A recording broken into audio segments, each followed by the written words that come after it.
ทางนครหลวงจันทร์สามารถนัดได้เหรียญคำในการแข่งขันกีฬาหมากเซิร์กรายการ8 บีท 3 MN Male Individual ในวันที่ 17 พฤศจิกายน 2025 ที่สนามแข่งขันมหาวิทยาลัยแห่งชาติได้มีการสืบต่อแข่งขันกีฬาหมากเซิร์กในรอบระดับชาติรายการ8 บีท 3 MN Male Individual ที่มีนักกีฬาจากหลายแขวงเข้าร่วมอย่างคึกคืนสำหรับผลการแข่งขันปรากฏว่าท้าวสุมินตายมราชนักกีฬาจากนครหลวงจันทร์สามารถคว้าเหรียญคำมาครองขณะที่ท้าวปอทอจารีจากแขวงอัตตปือคว้าเหรียญเงินและท้าวยอดตาแก้วบุญยงจากแขวงเซสมบูรณ์หับเหรียญทองการคว้าเหรียญในครั้งนี้บ่เพียงแต่สะท้อนให้เห็นถึงความทุ่มเทและความสามารถส่วนตัวของนักกีฬาแต่ละคนแต่ยังเป็นหลักฐานสะท้อนถึงการพัฒนาและการสนับสนุนกีฬาหมากเซิร์กในประเทศได้อย่างต่อเนื่องนอกจากนั้นยังช่วยเฮ็ดให้กีฬาประเภทนี้เป็นที่รู้จักและขยายฐานแฟนผู้ติดตามในวงการกีฬาลาวอย่างกว้างขวางเจ้าสบายดีบรรดาทานผู้ชมที่เคารพหักแพงทุกท่านข้าพเจ้าชื่อว่าอินทวาวิลาวันเป็นผู้รับผิดชอบควบคุมการแข่งขันของการกีฬาหมากเซิร์กอยู่ในงานมหกรรมกีฬาแห่งชาติครั้งที่ 12ซึ่งเป็นกิจกรรมหนึ่งที่ประกอบส่วนของในการเฉลิมฉลอง50 ปีแห่งการสร้างตั้งสาธารณรัฐประชาธิปไตยประชาชนลาวข้าพเจ้านี้มีความรู้สึกคึกคืนอยู่ในใจและ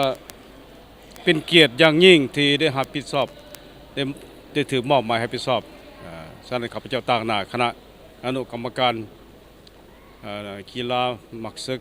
จัดแข่งขันกีฬาหมากเซิร์กอยู่งานมหกรรมกีฬาแห่งชาติครั้งที่ 12นี้ขอแสดงความขอบใจต่อโทรภาพ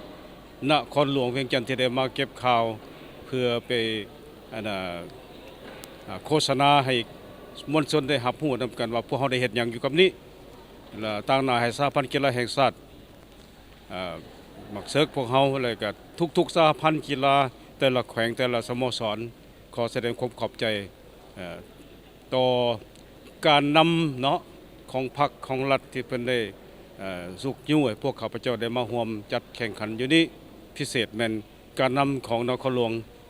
ผู้เป็นเจ้าภาพการจัดแข่งขันการกีฬามหกรรมแห่งชาติครั้งที่ 12นี่บรรยากาศผ่านมานี่แม่นมีความคึกคืนเข้มข้นเด็ดเดียวแต่ไปพร้อมกันนั้นมีความสามัคคีสูงนักกีฬาพวกเฮาแต่ละมื้อได้มีการปรึกษาหารือว่าแต่ละมื้อเฮ็ดหยังผ่านไปแนวใดจุดดีจุดอ่อนแนวใดหั่นน่ะแล้วเฮาได้มีการประชุมกันตลอดมีการปรับปรุงแก้ไขข้อบกพร่องมีการเสริมขยายจุดดีแต่ละมื้อแต่ละวันถ้ามันก็บ่ง่ายเนาะการกีฬาหมากเซิร์กนี่ฉะนั้นแม่นถือว่าพวกเฮาการเคลื่อนไหวผ่านมาก็เป็นอันซั่นล่ะมีระเบียบกวินัยดีมีความสามัคคีดีและทางด้านวิชาการพวกเฮาก็แม่นอยู่ในฝีมืออันเทียบเท่ากับสากลนั่นแหละว่าจังซั่นเลยเนาะข้าพเจ้านี่มีความตื่นตันใจต่อฝีมือของนักกีฬาหมากเซิร์กลาว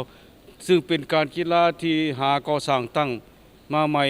ไล่ไปแล้วเป็น15 ปีเริ่มแต่ปีคศ2010แล้วเว้าเรื่องการพัฒนากีฬาหมากเซิร์กนี้อยู่ในทั่วโลกนี่มันจะใช้เวลาอย่างน้อยมันก็แม่น40 ปี50 ปีเนาะแต่พวกเฮาได้เวลาประมาณบ่แม่นประมาณละ15 ปี16 ปีนี่ล่ะถือว่าข้าพเจ้าเห็นว่าฝีมือของนักกีฬาพวกเฮานี่มันสูงหลายแล้วเด้ตอนนี้สูงหลายแล้วข้าพเจ้าได้วางแผน20 ปีในการตั้งตัวของกีฬาหมากเซิร์กของทั่วประเทศเนี่ยให้มันตั้งตัวได้ให้มันเทียบเท่ากับสากลแล้วว่ามาเบิ่งแล้วอีก3 ปีนี่คือสิได้แล้วเพราะว่าตอนนี้เฮาเห็นว่ามันฝีมือของนักกีฬานี่มันเก่งหลายตอนนี้น่ะเก่งหลายแล้วเขากำลังจัดแข่งขันเอิ้นว่าเอาฟีเดเรตติ้งให้เขาเจ้าอยู่ฉะนั้นข้าพเจ้ามาฮอดขั้นตอนนี้แม่นมีความไว้วางใจล่ะเลยแสดงความขอบใจต่อทั้งหมดนักกีฬาการนำของนักกีฬาหมากเซิร์กได้แต่ละแขวงที่ได้ช่วยกันพัฒนากีฬาหมากเซิร์กเข้าสู่จุดนี้ฉะนั้นการแข่งขันนี้บ่แม่นว่า